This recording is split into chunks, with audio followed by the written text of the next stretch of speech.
নমস্কাৰ এই মুহূৰ্তত দিব হৈছোঁ ৰাতিপুৱাৰ কেইবাটাও বিগ ব্ৰেকিং নিউজ। আজি হৈছে 12 আগষ্ট। গোটেই অসমৰ লগতে ভাৰতৰ বিভিন্ন প্ৰান্তৰ পৰা যুগুত হৈছে কেইবাটাও গুৰুত্বপূৰ্ণ খবৰ।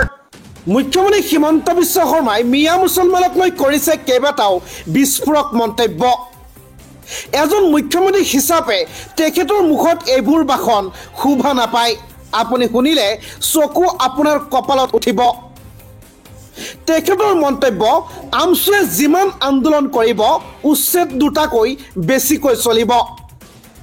আমাৰ প্ৰথমটো খবৰে ৰাজ্যবাসীৰ বাবে বহুতে গুৰুত্বপূৰ্ণ, গতিকে এনেবোৰ বাতৰি পাই থাকিব হ'লে আমাৰ এই চেনেলটো ছাবস্ক্ৰাইব কৰি ৰাখিব, লগতে এই ভিডিঅ'টিত এটা লাইক কৰি দিব।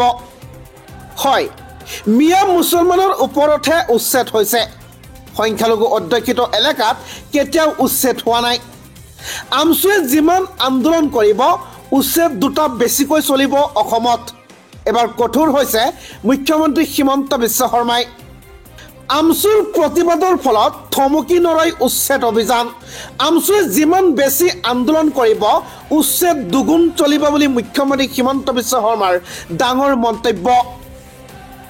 উচ্ছেদ কোনেও বন্ধ কৰিব নোৱাৰে, উচ্ছেদ হ'বই। প্ৰতিবাদ কৰিলে দুটা বেছিকৈহে হ'ব উচ্ছেদ। আমি যিটো কৰিম বুলি কৈছোঁ সেয়া নিশ্চয় হ'ব, নিশ্চয়কৈ কৰিম। সংখ্যালঘু অধ্যুষিত এলেকাত হোৱা নাই কোনো উচ্ছেদ। মিয়া মুছলমানৰ ওপৰতহে উচ্ছেদ অভিযান হৈছে বুলি মুখ্যমন্ত্ৰী হিমন্ত বিশ্ব শৰ্মাৰ ডাঙৰ মন্তব্য। বনাঞ্চল যিসকলে বেদখল কৰিছিল সেইসকলৰ ওপৰতহে উচ্ছেদ হৈছে।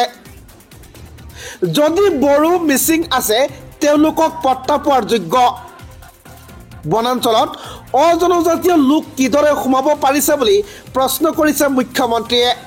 মিয়া মুছলমানৰ বাবে চৰত আমি মাটি দি থৈছোঁ, চৰত উচ্ছেদ কৰা নাই। চৰৰ ভূমিত যোৱা নাই বড়ো, ৰাভা, মিচিং, অসমীয়া। ৰাজ্যৰ 50% ভূমি মিয়াসকলৰ বাবেই আছে। তেওঁলোকৰ চৰৰ পৰা কিয় আহিব বিচাৰে অসমীয়া এলেকালৈ বুলি প্ৰশ্ন মুখ্যমন্ত্ৰীৰ। তেওঁলোক চৰৰ পৰা কিয় আহিব বিচাৰে অসমীয়া এলেকালৈ? উচ্ছেদৰ বিৰুদ্ধে আমছুৰ প্ৰতিবাদক লৈ মুখ্যমন্ত্ৰী হিমন্ত বিশ্ব শৰ্মাৰ কঠোৰ বাৰ্তা। ৰাজ্যত আৰম্ভ হ'ব ভয়ংকৰ যুদ্ধ। হয়, আৰু এখন যুদ্ধৰ হুংকাৰ দিছে এইবাৰ মিয়া মুছলমানসকলে। উচ্ছেদ চলোৱা চৰকাৰী বিষয়াক চোঁচৰাই ন্যায়ালয়লৈ লৈ যোৱাৰ হুংকাৰ প্ৰদান কৰিছে এইবাৰ আমছুৰ সভাপতি ৰেজাউল কৰিম চৰকাৰে। আৰু এখন যুদ্ধৰ হুংকাৰ দিছে এইবাৰ আমছুৱে। হয়, যিসকলে উচ্ছেদ চলাইছে এজন এজনকৈ ধৰি চোঁচৰাই ন্যায়ালয়লৈ লৈ যোৱাৰ হুংকাৰ প্ৰদান কৰিছে আমছুৰ সভাপতি ৰেজাউল কৰিম চৰকাৰে। আৰু এখন যুঁজৰ হুংকাৰ দিলে আমছুৱে। অসমত ধৰ্মীয় সংখ্যালঘু এজনো বাংলাদেশী নাই বুলি দিলে ডাঙৰ চেলেঞ্জ। মাত্ৰ এজন বাংলাদেশী মুছলমান দেখুৱাই দিয়ক হিমন্ত বিশ্ব শৰ্মাই। মুখ্যমন্ত্ৰীক চেলেঞ্জ ৰেজাউল কৰিম চৰকাৰৰ। মোদীৰ বৰঘৰতেই নাম্বাৰ 1 বাংলাদেশী শ্বেখ হাছিনাক হেফাজতত ৰখা হৈছে। আমছু সভাপতি ৰেজাউল কৰিম চৰকাৰৰ ধুবুৰী জিলা আয়ুক্তলৈ কঠোৰ বাৰ্তা। হিমন্ত বিশ্ব শৰ্মা আজীৱন মুখ্যমন্ত্ৰী হৈ নাথাকিব। 20 বছৰ পিছত হ'লেও ধুবুৰী জিলা আয়ুক্তক সুপ্ৰিম কোৰ্টৰ দুৱাৰত লৈ যোৱাৰ হুংকাৰ প্ৰদান কৰিছে আমছুৱে। 10 বছৰ পিছত অসমীয়া জাতি মিয়াই ধৰি ৰাখিব লাগিব। মুখ্যমন্ত্ৰী হিমন্ত বিশ্ব শৰ্মা কেতিয়াও ৰাতি শান্তিত শুব নোৱাৰে। মানুহৰ মুখৰ ভাত কাঢ়ি লৈছে হিমন্ত চৰকাৰে। 1971 পিছত যদি কোনো মানুহ আহিছে আমি নিজেই বাংলাদেশলৈ পঠিয়াই দিম। যিদিনাখন মুছলমানৰ ভাগ্য পৰিৱৰ্তন হ'ব, মুখ্যমন্ত্ৰীৰ দৰে 50টা আহিলেও একো কৰিব নোৱাৰে।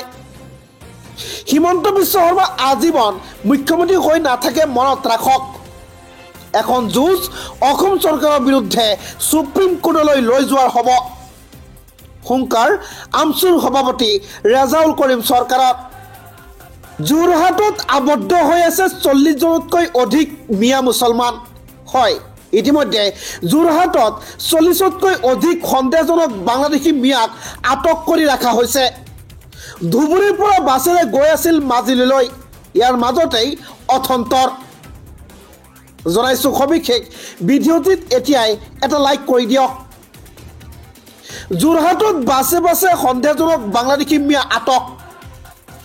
ধুবুৰীৰ পৰা বাছেৰে মাজুলীলৈ গৈ থকা অৱস্থাতেই আটক কৰে ৰাইজে। যোৰহাটৰ তাৰাজনত ৰাইজে আটক কৰে সন্দেহজনক লোকসকলক। পিছত আৰক্ষীক গতাই দিয়ে সন্দেহজনক লোকসকলক। ভুৱা নথি পত্ৰৰে অসমত থিতাপি লৈছিল এইসকল লোকে। সমগ্ৰ ঘটনাক লৈ তদন্ত অব্যাহত ৰাখিছে আৰক্ষীয়ে।